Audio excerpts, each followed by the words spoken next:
This is the Millennial, Millionaire through Real Estate podcast. And by the way, there's 10 pillars. There's 5 for cities and 5 for neighborhoods.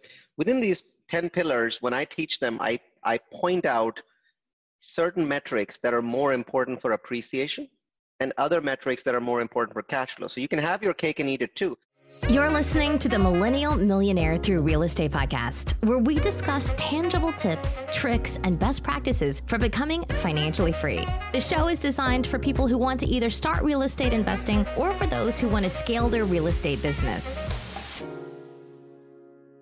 What's going on, everyone? This is Jonathan Farber, your host of the Millennial Millionaire through Real Estate podcast. I hope you're all well and healthy. For any first-time listeners, thanks for being here.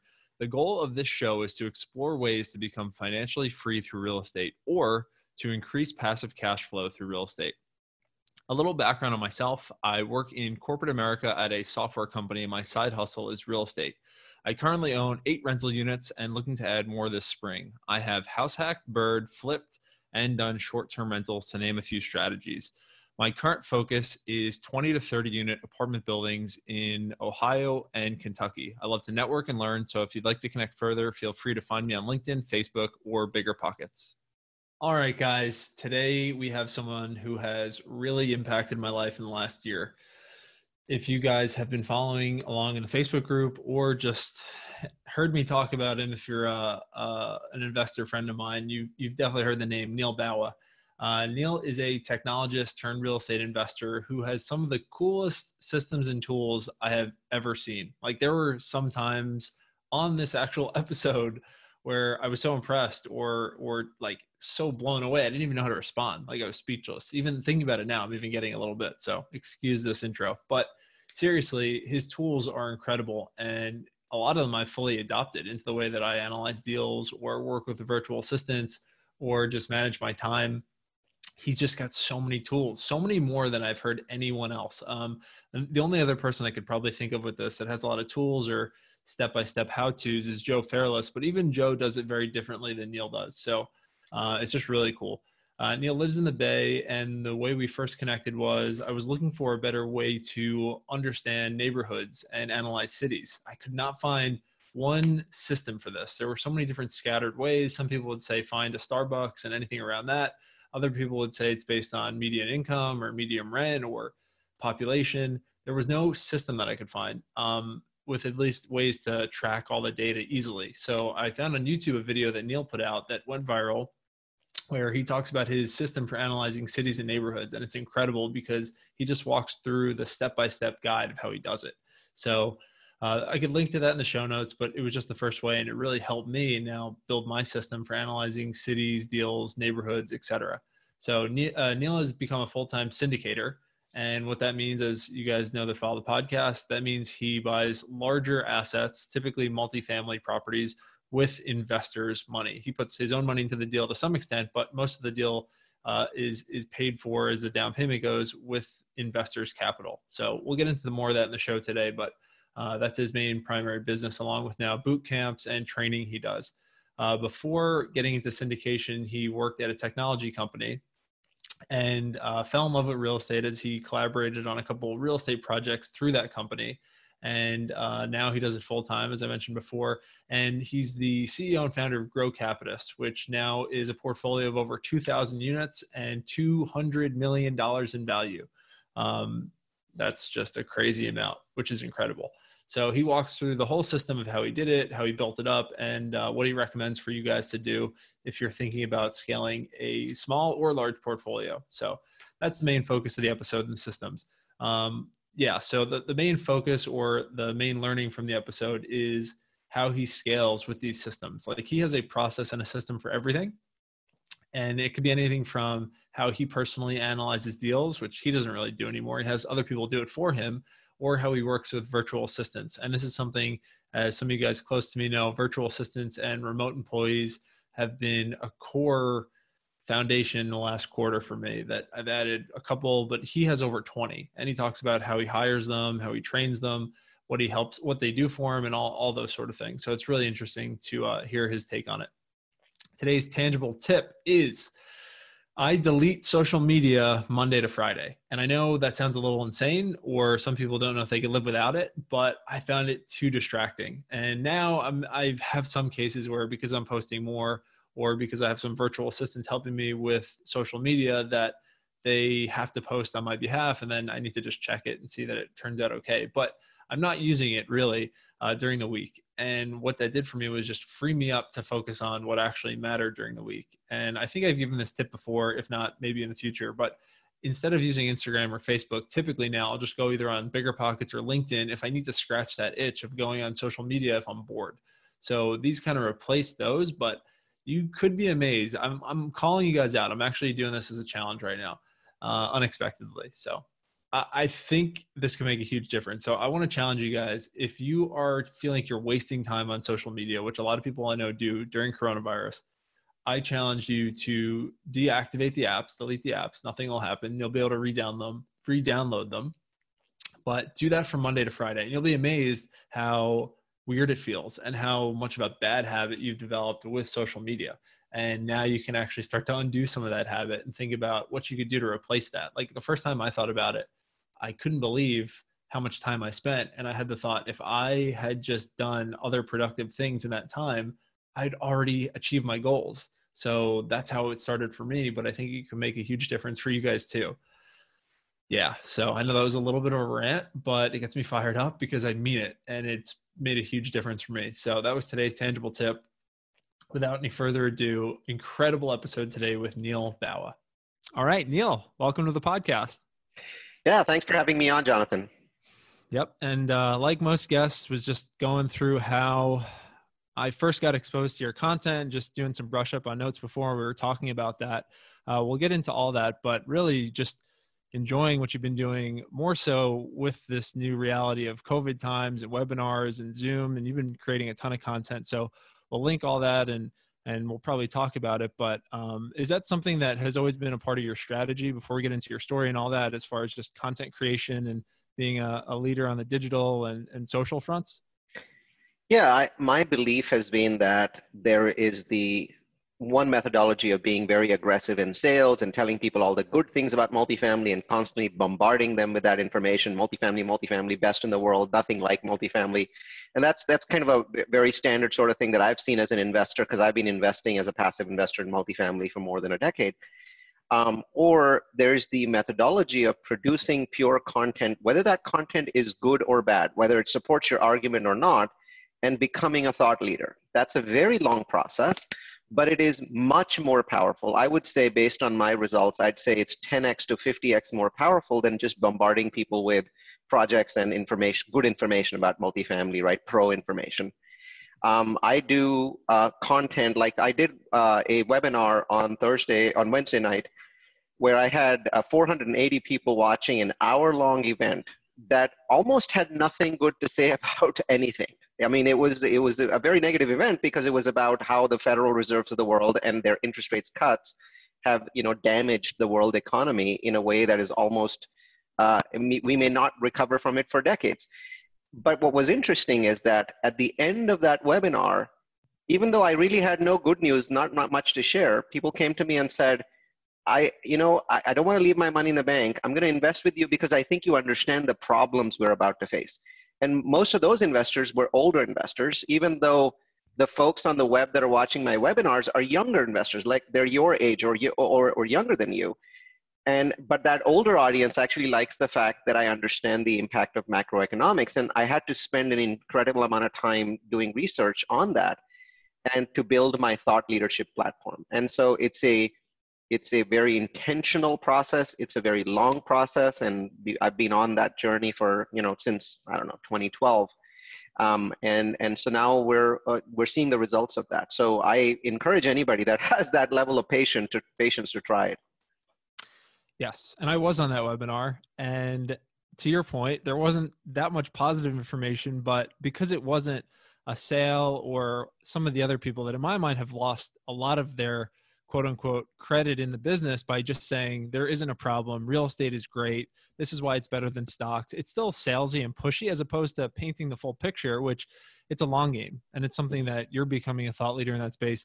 just in my mind, the most organic and I'd say natural way by presenting all the facts and then let people make their own decisions. So really cool stuff there, Neal. And we'll get into all that later as far as strategy and social. But for those that don't know, do you mind just giving a quick background on how you got into all this and where it's led you to today? Yeah, so I am a technologist, a recovering technologist. I've had a successful tech career. I've had a successful tech exit. Actually worked closely with the company that you now work for, NetApp, for a decade. And as I was going through that process, I came to a couple of realizations. Number one is that you can never really get rich as a technologist. You can be well off, you can have lots of money, but getting rich involves paying lower amounts of taxes. And what happens is that my salary went from 100 to 200 to 300 grand. And as that happened, our progressive tax system kept taking more and more of it away from me. And so there were years when I was paying 49.2% of my income in taxes. And I realized that there has to be a legal way around this. And through research, I found out that the game is rigged for real estate. Now it's a legal process, so I don't mind doing that. You know, if people find that this is wrong, then they should lobby to change the laws, right? Talk to your senator or congressman.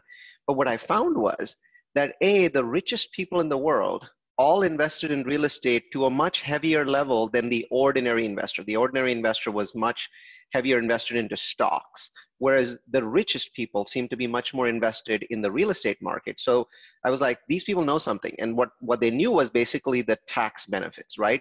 Because the ordinary investor didn't need the tax benefits as much. But as you get richer, you need that tax protection and tax sheltering and tax deferment more and more. And that's what these people knew. And so I started looking into that and then realized something else. I realized that real estate had somehow become this magical $1 trillion market without being metrics driven, right? So in technology, we had terms and acronyms that were universal, right? So when I say BOM in technology, it means bill of materials, regardless of what company I'm talking about, whether it's NetApp or Microsoft, everybody knows what that means. So there was a lot of nomenclature and methodology and systems that were there in technology that were all the way across, but they didn't seem to exist in real estate. Everyone was making stuff up as they went along, right? And then the last thing that I learned was that there was just a huge amount of bullshit being shoveled in real estate. I mean, people would just say stuff that it would take less than 60 seconds on Google to prove them wrong, but they were quite comfortable saying it. Where in tech, we're terrified that someone is going to flame us on Twitter for saying stuff like that, right? So we go to extraordinary lengths to add clauses and pauses and caveats to everything that we say. And in real estate, it's like, who cares? I'm just going to say shit. Right? And so I was taken aback by how large a sector it was, you know, multi-trillion dollars, for people to be saying this kind of shit. And so I was like, well, there's got to be a place for somebody who comes from technology, who is, you know, always going to be a niche player. And, you know, to be honest, it's okay to be a niche player in a $10 trillion business because you can get to $1 billion, right? So I was like, I want to be that niche player and say it as it is. And I wonder that if I say it as it is, when I drive people away, because that's what I'm going to end up doing, I'm going to drive people away from my argument because they don't like my argument, how many of those people will stay behind? And how many of those people that stay behind will become raving fans, right? Because every company in the world needs raving fans. And as it turned out, the answer is a very substantial portion stay behind and a very substantial portion become raving fans on the internet, right? So now there's 6,000 people a year that take one of my courses. And what's interesting is that I don't even get their email addresses because the course is on udemy.com, but they seem to come find me, right? Which is the best definition of raving fan. They go take a course and then they search on the internet, they find me and then start to follow me. And so the answer was, if you tell the truth and you make it as unvarnished as you can, I'm sure I have my opinions and my own failings, a very substantial number of people start to follow you when you start to get a lot of word of mouth. And you yourself, before this interview started, talked about how you found your way to me and how many people you've referred to me. So that process actually works. The key, of course, is you've got to be patient about it, because it's a very slow start. And then it's almost a a hockey, stick sort of acceleration in terms of your brand. And I think it's easier to do in real estate because, to be honest, technology is filled with people like that say it like it is and use F-bombs when they're talking on podcasts with millions of people. They're just very straightforward.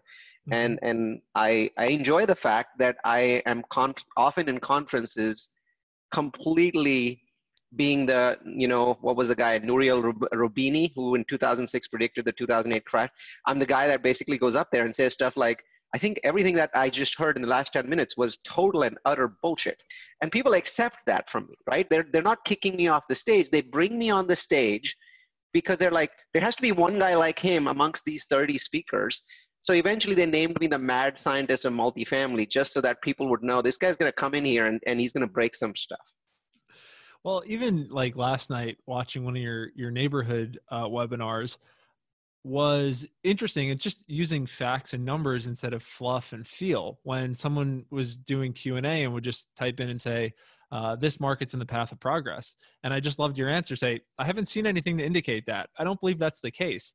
But some people would say, oh yeah, like I heard it was, or I talked to someone in that area, they're building stuff. But if the numbers aren't there, it's very easy to take as neutral and factual information instead of he's right because, or he has this opinion because. It's not based on anything. It's not formed from a foundation. So I guess just digging into that a little bit more, a lot of this audience is maybe out-of-state investors. So they are trying to acquire this information or to try to pick that golden zip code or state or city. They're reading maybe Millichat reports or MSA reports. Maybe they're lost or they're not exactly sure. So I guess I'll open it from a broad question. Where do you think most people get it wrong that are looking to invest out of state? The biggest thing that I've seen people get wrong is that they will listen to one person that is credible. So they know a person, they think it's a person that really knows what they're doing, and that person says, I like XYZ place. And that person goes on and then provides a detailed explanation of why they like XYZ place, and then tells a success story about XYZ place. And most people believe that that is enough, right? So understand this, real estate has very high returns compared to, let's say, bonds or stocks. It has higher returns. It is only natural that people will have success stories in not just the best market, not just the good markets, but they're going to have success stories in the worst markets, right? And that's perfectly okay, because even in the worst markets in the US, rent growth has been relentlessly positive for the last 10 or 15 years, except for one small dip in 2 quarters in 2009 and 1 quarter in 2010, right? So except for that little dip, rent growth's been positive. When rent growth goes up, people make money. So the question that people really should be asking themselves is not, can XYZ who I like make money in XYZ market? The question is, looking at the numbers, looking at the methods, the methodologies, what are better markets that I can make numbers in? Where can I be more lazy? I always tell people, I want you to be very ambitious in trying to be lazy. It's super important to do that, right? So the first thing I don't want you to do is basically say, I'm going to go to a market that has the most job loss in America. At this point, it's a market in Louisiana, right? Can't remember, Lake Charles, right? So Lake Charles at this point has lost a humongous number of jobs in the last 6 months. And there are people who say, I'm going to go to Lake Charles. And because there's jobs being lost, there's going to be a lot of deals to be had. And I'm going to grab one of those deals and I'm going to bargain like crazy and I'm going to make lots of money. And the answer is, maybe you will, or you'll lose your shirt, right? What I'm telling you is that what you're doing is actually something that you would never consider doing after I gave you this example, right? So you're in a plane and you're going from Los Angeles to New York, and the plane goes at 550 miles an hour, right? And when you're going on that plane and you're going to this place, Lake Charles in Louisiana, what is happening is that the plane actually has a 200-mile headwind, right? So now the plane is not going at 550, it's going at 350, right? And nothing that you can do is going to make the plane go faster than 350. You have to understand, you have no power to make it go faster, right? It's going to go at 350 no matter what. The only thing that you can do is you can run from the back of the plane to the front of the plane, and now you're going at 350 miles an hour and 1 millionth, right? That's all you managed to achieve, right? And people think that they have the power to achieve more. No, you don't. That's all you did. You ran from the back of the plane to the front of the plane, speeding up the plane by a millionth of a mile, right? And you gave yourself lots of kudos for that. And then you can have a plane that's going from New York to Los Angeles, and that plane's going at 550, but it has a 200-mile tailwind, right? Now that plane's going to go at 750. Once again, regardless of what you did, regardless of how marvelous or handsome or amazing you are, that plane's going to go at 750, right? So what I tell people is, real estate is this river that's flowing, and you doing anything with it is not going to stop the river. You cannot dam real estate, right? No one's powerful enough to do that. So the best thing that you can do is figure out which river is flowing in the right direction the fastest and jump into that river. As opposed to saying, this guy made a lot of money in this one place called Dalton, or Dayton, Ohio. And Dayton, Ohio is not a bad place to invest in, but I use it as an example because I've heard some horror stories right there of people that jumped in because other people were making money. And to me, I think that from the numbers perspective purely, Dayton is not a good place to invest in. I look at 5 main characteristics when I'm looking to invest in cities. And there's many others, and over time I've refined my formula and has lots of other pieces to it. But I think for the average Joe investor that doesn't have huge amounts of money to spend on software and technology, these 5 really lead you in the right direction. There's population growth, there's income growth, there's home price growth, there's crime reduction, and there's job growth. These are 5 big metrics that you should track for any city that you're looking at. And these metrics are not like magic. You can make money in a city that does poorly on all 5 of those. But what I'm saying is, you can't be lazy. You have to work your butt off. You have to be very lucky, and you have to get the timing right. Like, you don't want to be in one of those cities in the middle of the coronavirus pandemic, right? If you're in that city in 2017, you'll do well. 2018, 2019, yes. 2020? No, you're going to have serious problems getting your principal back in one of those cities. So understand that today in May 2020, in the middle of the coronavirus pandemic, is a very good time to understand why metrics matter. Because high quality cities are still doing well. Rents are holding up, occupancy is holding up. But lower quality cities, from the metrics perspective, they're not lower quality, but from the metrics perspective, they are not holding up. We're already starting to see rents fall. We're already starting to see occupancy fall. We're already starting to see people lose population. There's a very easy way to test this out. Type in Columbus, Ohio population growth into Google, and Google's going to give you a very nice graph, and that graph's going to have 3 lines. And I want you to notice that Columbus, Ohio, every time a recession starts, there's a big spike there. Like, more people come into Columbus, and you're like, where are these people coming from? Well, look at the next line on the spike, and you'll see a city called Cleveland.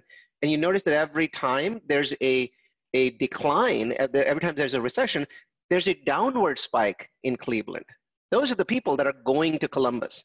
So it's very important to plan for recessions in your business plan when you're looking to invest in real estate. A lot of people just simply ignore the fact that recessions are going to come in. Whatever city you're looking to invest in, right?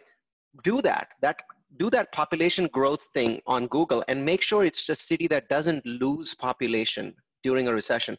If it's steady Eddie, like Cincinnati seems to just ignore recessions, right? So it's steady Eddie. There's no loss of population. There's no gain of population. People who live in Cincinnati like living in Cincinnati. They're going to live there all of their life. That's great. I like that. But people in Cleveland seem to think that this is a city that's an in-betweener for them, right? They're just coming from somewhere and going somewhere, and they're living in Cleveland for a while in the middle. And so when the recession happens, in a burst, they all leave. So those are cities you have to be very careful about. And these 5 metrics really help you determine which cities are stronger and which cities are fundamentally weaker. Fundamentals matter during a recession more. During a bull run, fundamentals don't matter. We've all heard of stock markets that have 2 kinds of investors, right? The fundamentals investors and the momentum investors, right?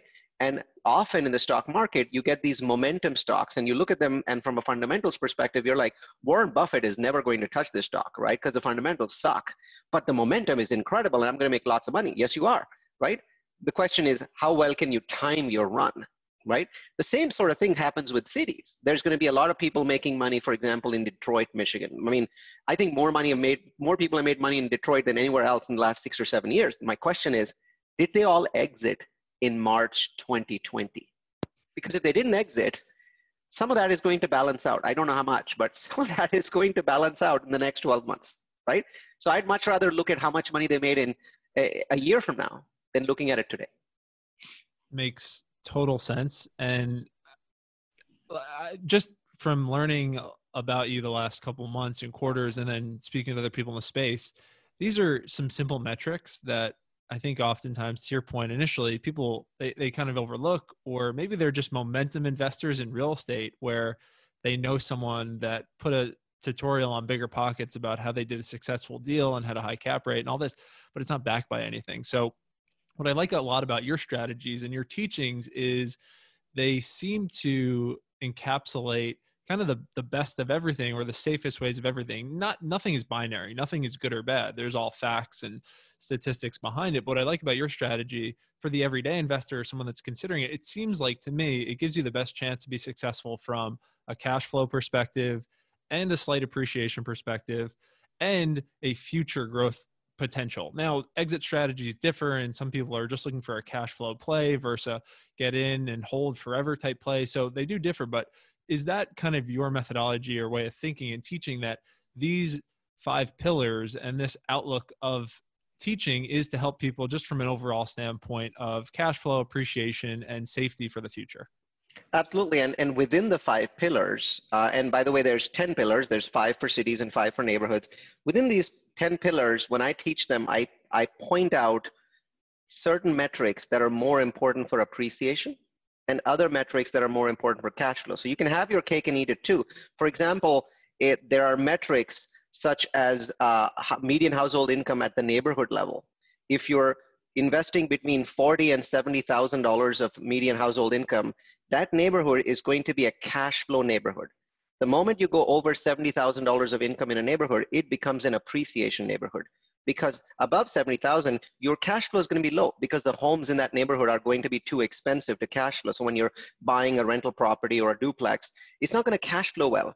But the incomes in that neighborhood are high. And one thing that we've noticed is when incomes in a neighborhood are high, they tend to stay high and get higher over time, right? Not maybe in the middle of the coronavirus pandemic, but a year from now, they'll start going up again, and they'll probably go up faster than a neighborhood that's at 40,000 or 50,000. So now you get a significant amount of appreciation by going into an area where people have higher disposable incomes, because people with higher disposable incomes spend money and they attract other businesses. And when those businesses come in, it results in a good cycle, and then home prices go up again. So you get that appreciation. So you don't get that positive cycle unless incomes are rising very strongly.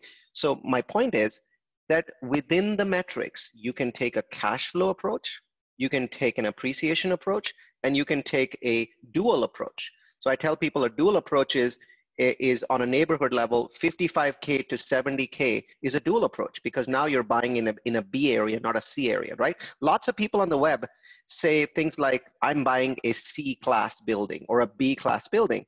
But here's what's odd. After years of searching, I could not find a succinctly written statement that says, here's an A class, here's a B class, here's a C class.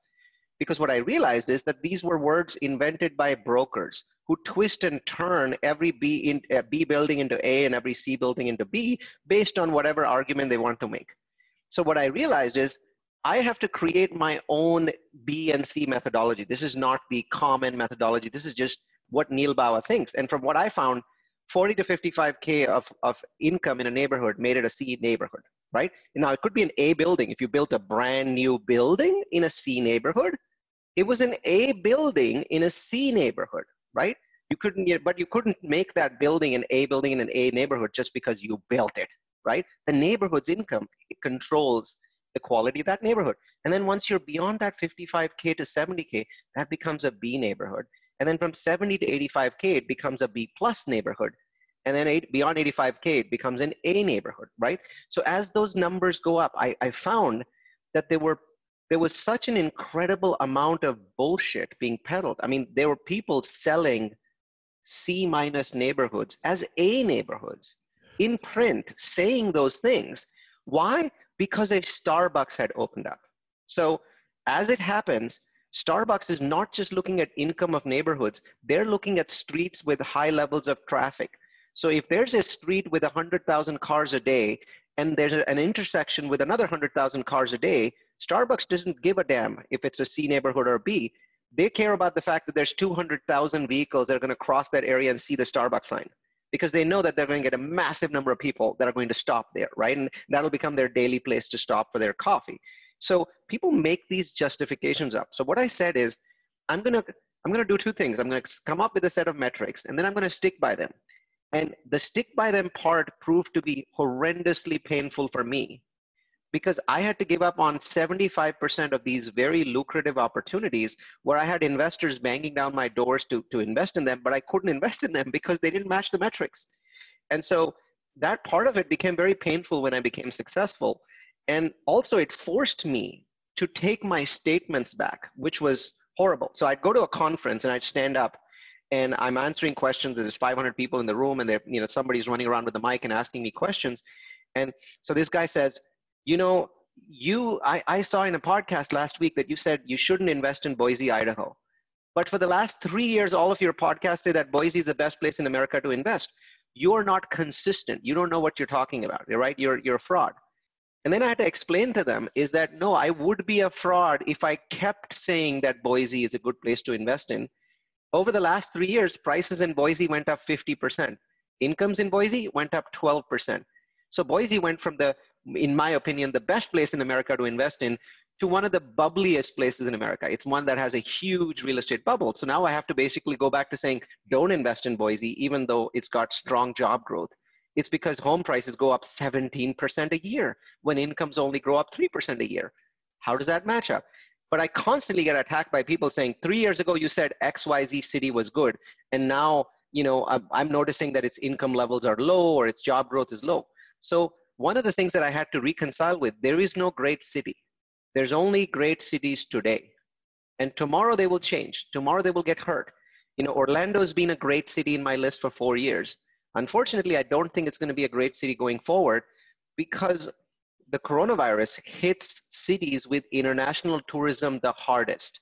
San Francisco, Los Angeles, Miami, Orlando have very high levels of international tourism, right? Domestic tourism seems to have been hit a little bit less because people can jump into their car from Miami, drive to Orlando, and they're okay with doing that. They don't want to go to an airport and get infected, right? So Orlando is going to have to deal with the fact that international tourism is going to really hurt for the next year and a half. And a lot of those businesses that were relying on that tourism will shut shop over the next 12 months. So my opinion of Orlando changes, even though the underlying fundamentals were strong.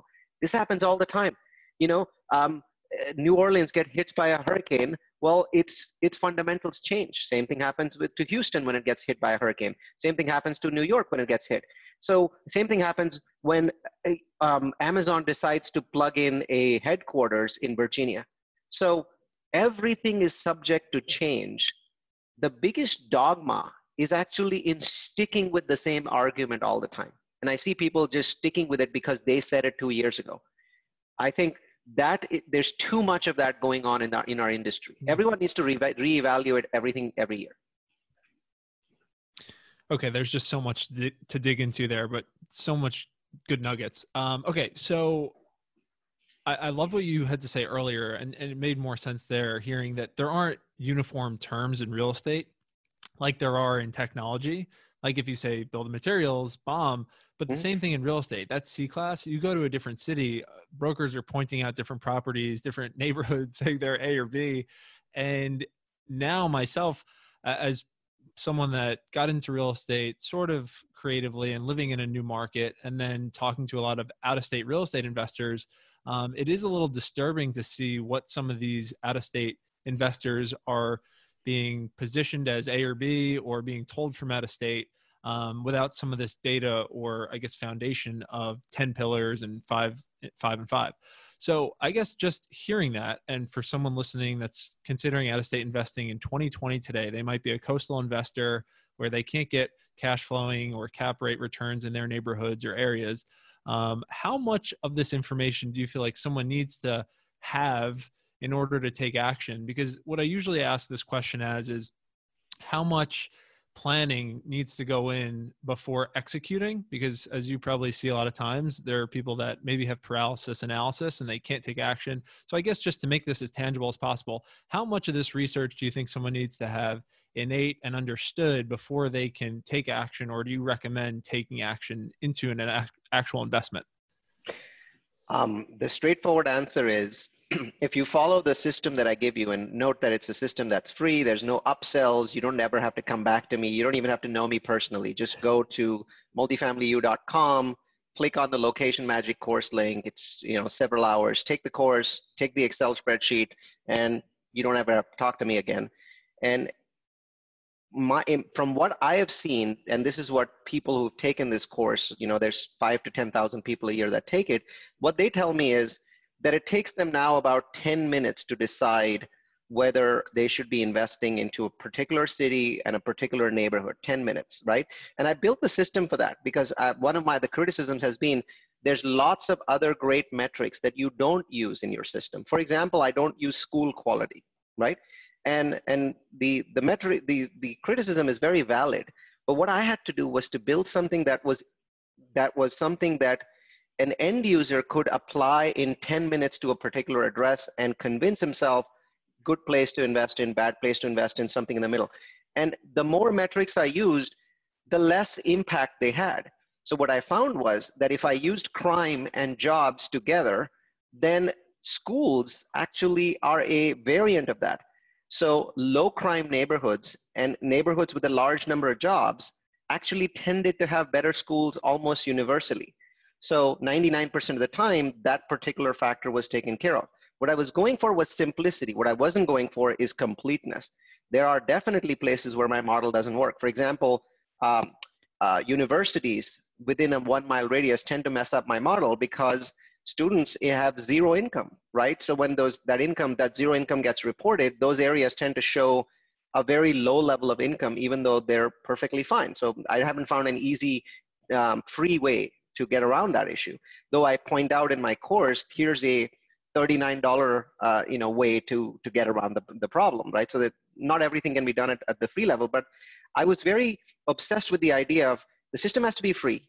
It has to be one that anyone can do independently without coming back to my website for data every single year, right? So they have to be independent, and it has to be done in 10 minutes, which is why I had to give up some very important metrics.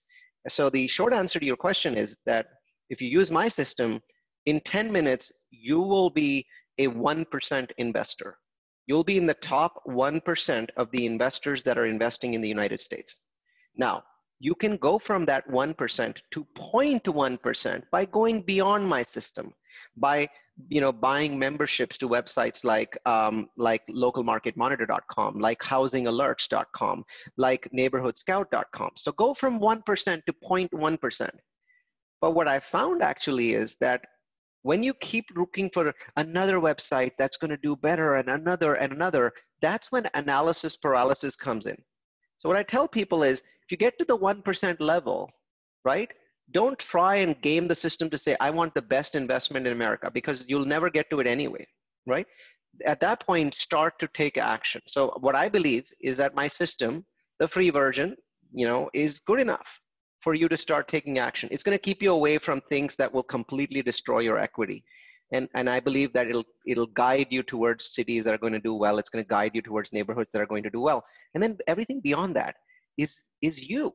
Your ability to negotiate, your ability to manage, your ability to exit at the right time. None of that are things that I control. Those are X factors that you have to focus on. But I don't want analysis paralysis, so I hesitate to say that after you look at my system and you look at a neighborhood and look at a city, now go and do like a lot more research. No, all you have to do is boots on the ground. Because remember, my system doesn't tell you things like, is there a row of 4 pawn shops next to this property? Or is there a prostitute group standing there every evening at 6 o'clock in the evening? Or is there a group selling drugs on the other side of the street, right? Or are there boarded up homes? It doesn't tell you any of that. So what I would suggest is use the system. If it looks good, get on a plane. These days, of course, getting on a plane is a little challenging, and people are telling me, so what should I be doing? And my answer is very simple, very, very simple. Use this wonderful website called Craigslist, right? Spend $10 and post a job. And that job should say something very specific. Here's an address. And what I want you to do is I use Google Maps and draw that address, print it out on a piece of paper, and then draw out every single street that you want somebody to look at using a red pen, right? So draw all the streets, and I usually go kind of in a square concentric level around the area because I want to go out 1 or 2 blocks in each direction, right? And then, so draw that, and then take a picture of it, then go to Craigslist, spend $10 and post in the city that you're going to. Let's say you're going to, Louisville, Kentucky, and you're going to a certain part of Louisville, post that and say, I need somebody who has a car to go and drive these streets for me and upload a video to my Google Drive account. And in this video, I want you to start at this home, stand outside, and look at the home directly, and then pan to the left very slowly, and then pan to the right very slowly. And then I want you to get into your car and start driving in one of those 2 directions, go around the house, and then when you finish up, I want you to finish up exactly where you started. This video should be at least 5 minutes long. I prefer it to be 10 minutes long. And have that person upload it to your Google Drive. The stuff that you're going to learn watching that video, you would not learn if you were there yourself, because you would not have the discipline to do what you told other people to do. Neal, that is some of the best advice I've ever heard on this podcast, or just real estate investors in general. That is so tangible. Like anyone, it's basically overcoming anyone's excuse to say, I can't do it in general, or I can't do it right now. And yeah, for $10 in technology, you can. There's people that will answer that ad in 15 minutes. You'll be forced to shut your ad down in an hour and a half because there'll be so many people bombarding you with requests to do this job, because everyone on the planet has a phone. Pretty much everyone on the planet has a Google account that they can upload this to, right? So this 10 years ago, when the smartphone, 11, 12 years ago was just coming in, really didn't happen because people would do all kinds of kludgy things with cameras, and then, the video wouldn't work, and sometimes it was MP4, and just all kinds of trouble. Now, none of that stuff matters at all. So you have boots on the ground at every city, every neighborhood, and every little rural area in the world. You're 60 minutes away from getting a video. I once did this in 60 minutes. I posted, I already had something written up, so I cheated. I posted it, and then 15 minutes later, somebody called me, and he seemed a very articulate person. He was a local student. He lived about 2 blocks away from the home. And I said, when can you do this? He said, look, all I need to know is that you're going to pay me. And I said, yeah, I'm going to pay you through PayPal. I'm going to pay you $30 deposit right now. What's your PayPal address? He read it out to me. And while I was talking with him, I tapped on my app and I said, okay, you now have $30 in your PayPal account, and I'll send you $50 more when you send me this video. And so he's like, oh, I'm on my way out the door. And then about 35 minutes later, the video appeared on my phone because he had sent it to me as a drive link. And in that instance, that was one of those properties where actually the property looked a little too good to be true. And I immediately learned why by just watching the video. So it saved me a humongous amount of time and airplane fares and things like that, because eventually I would have figured out why this property was too good to be true. Basically the problem was the property was right next to areas that were retail stores for marijuana. And while marijuana was legal in that area, that had created a nexus of undesirables in that particular area. You see what I mean? So there were these warehouses that one after the other were all leased out to marijuana. And that created all kinds of problems in the evening and night, right? I didn't know that, but it was very obvious once I watched this video that was the case. So I do give people instructions like, hold the phone, take a friend with you so that he's holding the phone, make sure you don't hit anyone, all of those sorts of things have to be mentioned. But I think what people don't do is they don't challenge themselves. The other thing that they do is they believe greatly in their own competency and the fact that everyone else is incompetent and can't do what I do. And I learned a long time ago that I was the most incompetent person of all because I only have 8 hours, but the rest of the world out there has an unlimited amount of time. Because of that, in almost every situation, I am the least competent person because I end up not doing a bunch of things. So over time, I started to rely on systems, processes, and on management rather than trying to do everything myself. Okay, there's a lot there, but just for the sake of time, Neal, everyone can check a lot of that stuff out. So can you just bring us up to where you are today in the Sure. business and what your day-to-day looks like? So I apply the system that I talked about to multifamily, student housing, senior, well, haven't done senior housing yet, but public storage. That's my portfolio. About 265 million. There's about 3,000 investors that are registered and looking at our projects. They're in 8 states, and all of them, except for one, which I'm not going to do again, are Southeast, Southwest.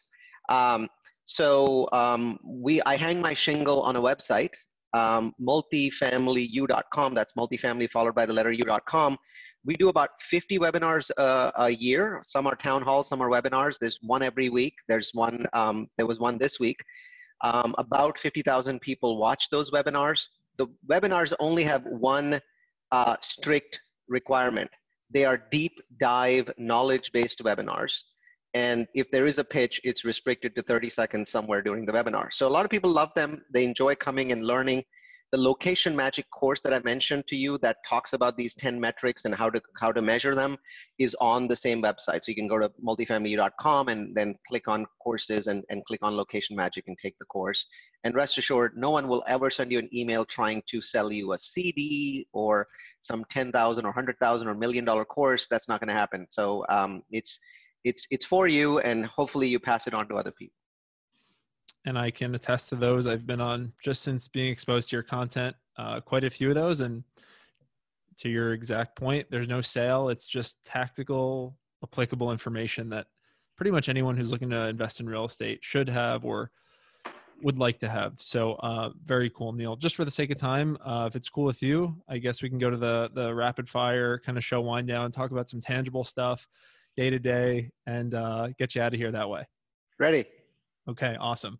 Networking, everyone talks about it. You hear it. You're an average of the 5 people you hang around.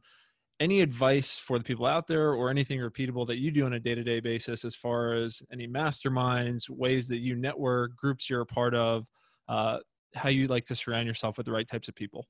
Yeah. Write a strategy of networking. How many people have a written down strategy of networking? I often in my webinars talk about a written strategy of networking. When you're going to a meetup, how many people do you want to meet?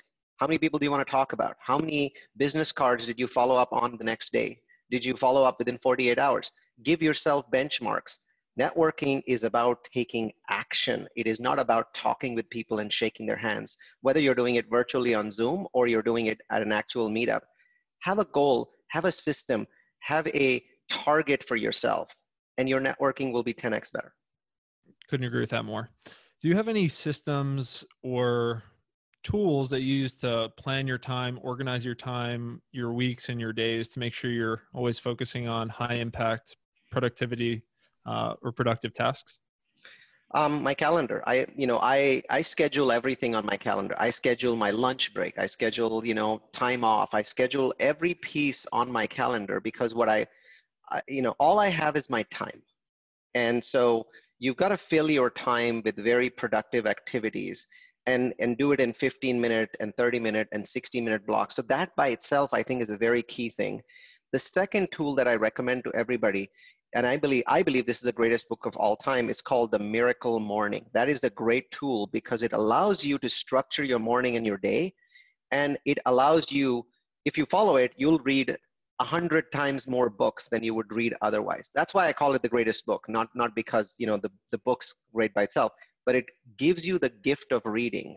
So check out The Miracle Morning. Awesome. Okay. Hal's awesome. So we will link all that.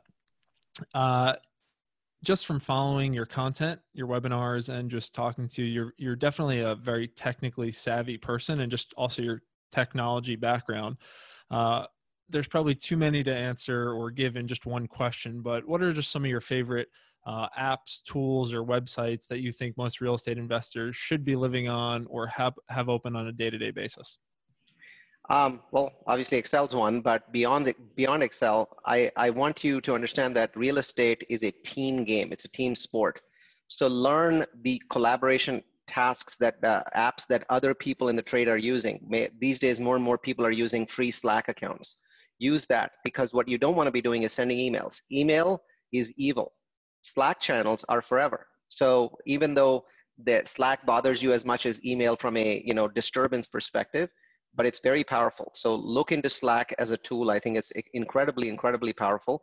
And secondly, don't hesitate to pay for tools in real estate. I find that people are looking to buy a $200,000 home using $50,000 of their hard-earned money and are afraid to buy a $39 report from neighborhoodscout.com. So it's not about the tools, it's about the mentality that today information is extraordinarily cheap. The $39 report from Neighborhood Scout used to cost $1,000 in the 80s. And because of the democratization of the internet, it's now a 40th of its price, but it's not a 40th of its value. It's a great tip. With so many data points and mediums out there, what are your favorite ways to stay educated? What platforms and any specific people you like to follow on those platforms? I do podcasts, but I don't like to do chain podcasts. But what I find is that if you find somebody that you think is like you, then you may want to continue following them, but don't follow them from podcast to podcast, which is natural. Like people just listen to every single podcast that somebody has. I like a guy named Victor Menashe, a personal friend of mine, and he's very data driven, used to be a technologist at Microsoft. And so I like to follow him. But what I don't do is listen to the Espresso podcast every single week. What I'll do is I'll listen to 3 or 4 podcasts, and they're 7 minutes each, which I like really. And then when I finish the podcast, I look at what are the things I'm going to schedule on my calendar today based on what was in the podcast. So that last step, I think, is what most people miss. They listen to a podcast and they go, this was a great podcast. I listen to a podcast and I go, I need to immediately put something on my calendar. So good. Neal, any tips or day-to-day applications of virtual assistants, leverage, time savers, things you do to run your business? I have a feeling you're going to say yes. So I claim to be an expert at using virtual assistants. So I have 27 employees, of which 19 are virtual assistants. 12 of them are full-time employees. They're mostly in the Philippines, though there's some in India and some in other countries. I find that virtual assistants are like magic. I tell people that I live better than a king did 100 years ago because I have both technology. I have the fact that, things that used to cost $10,000 to build now are $10 to build. And then I have all these people helping me run my life, all these people helping me run various aspects of my life so I can basically relax at home and work less. So I do a lot of podcasts. So if you type in Neal Bawa virtual assistant, you'll see a lot of podcasts. Listen to them because this topic requires a lot of thinking. It's not something I can do in 2 minutes.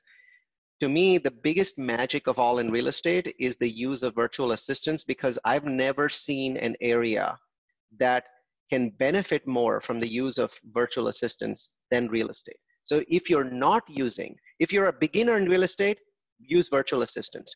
If you have $1 billion portfolio, use more virtual assistants. But there's no scenario in which you cannot get better very, very fast by using virtual assistants. Every scenario will see an immediate increase in your productivity. Just real quick while we're on it, for a beginner real estate investor now who's maybe saying they don't have anything for a virtual assistant to do, what would be the first task that you think someone as a beginner could use a virtual assistant with help for? Firstly, write down the things that are preventing you from doing real estate because you're too busy and assign those things to a virtual assistant. If you're like, I don't have the time to write a process, you don't have to write one. Do you have this thing called a smartphone? Does it have a voice recording application? Speak for 5 minutes, make mistakes, go backwards, change things, speak. They're very smart. They're going to figure it out. Just speak to your phone. That's all you need, 5 minutes. 90% of the tasks that I assign are either screen captures with audio or just me speaking to my phone. And yes, it's not as perfect as you designing that 7-page document with screenshots that you never will have the time to do, but it gets the job done. And it gets it off of your head at the moment that you have the urgency. Because 2 hours from now, you're not even going to care, right? You're never going to actually get it done. So when it happens, when you're like, this needs to be something that's done by a virtual assistant, make sure that within 5 seconds, the voice recorder app on your phone is on. Neal, what's next for you in 2020 and beyond 2020? What's next for me? I have no idea. I'm still reeling from the coronavirus pandemic. I've never felt so out of sorts because I could deal with the 2008 pandemic because I could look back at the past. No, not pandemic, but recession. I could look at 2001. These were recessions. Recessions happen all the time. But the coronavirus is a true black swan event. So I have no idea what next year looks like for me. My focus right now is simply to do a better job of managing my properties and protecting my investors. My messaging to investors is consistently, I'm not giving you any cash flow. I'm hoarding all the cash flow that I was giving you. I'm building war chests because I don't know how bad this is going to be.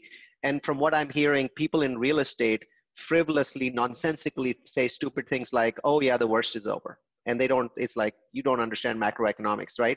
2 months is far too soon for the kind of damage that hurts real estate to happen. That damage will happen in 6 months, in 12 months, in 18 months. It can't happen today. That's not how real estate works. So what's happening for me in the next year? I have no idea. I mean, I'm in a fog right now.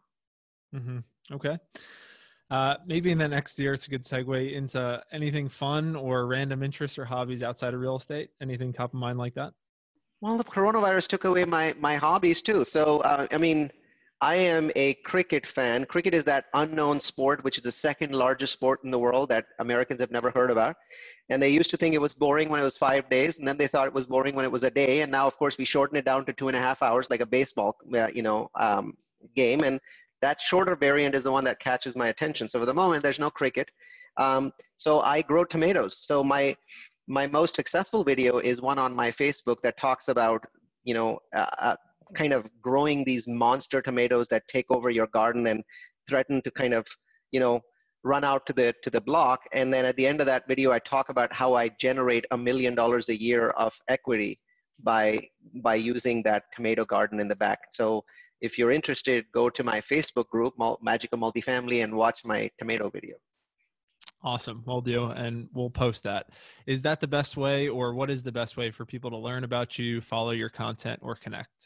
I think the Magic of Multifamily group. So, go to Facebook and type Magic of Multifamily. All of my content is posted there in some way or the other. So if over time you're part of that group, you'll get to see all of it.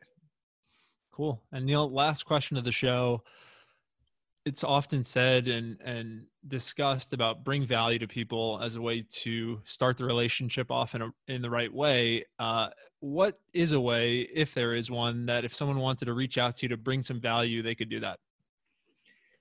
I think the answer is really straightforward. If you believe you can bring value to me, reach out. There doesn't need to be a menu or a list. Just understand that many other people are doing that. So I may not respond to you, but there is no harm in reaching out to me saying, I can bring value to you in this way. And I might have a short response, but I will respond back to you. So you can find my email address through, multifamilyu.com. It's Neal, Neal @multifamilyu.com. If you think you're bringing value, reach out to me. I have no objections to that. Okay. Awesome. Well, Neal, I was taking notes throughout this. I've been loving your content and your information so far, just since I've been exposed to it. So I just want to say thank you for doing all of that. And thank you for coming on. I think you're helping and saving people so much money than they may even know is possible just through getting a base education in something and making it a little bit more quantifiable. And I love that you kick it off by saying you are a former, what is the exact wording? Recovering technologist. Recovering technologist. So very cool. And there's a lot of people in the tech space that listen and can probably relate to that. So Neal, before we hop, just any last parting word or call to action for the audience? Yeah. Know this, what you cannot measure, you cannot manage. Measure everything. Okay. Neal, thank you so much. Best of luck. Thanks so much. Bye, guys.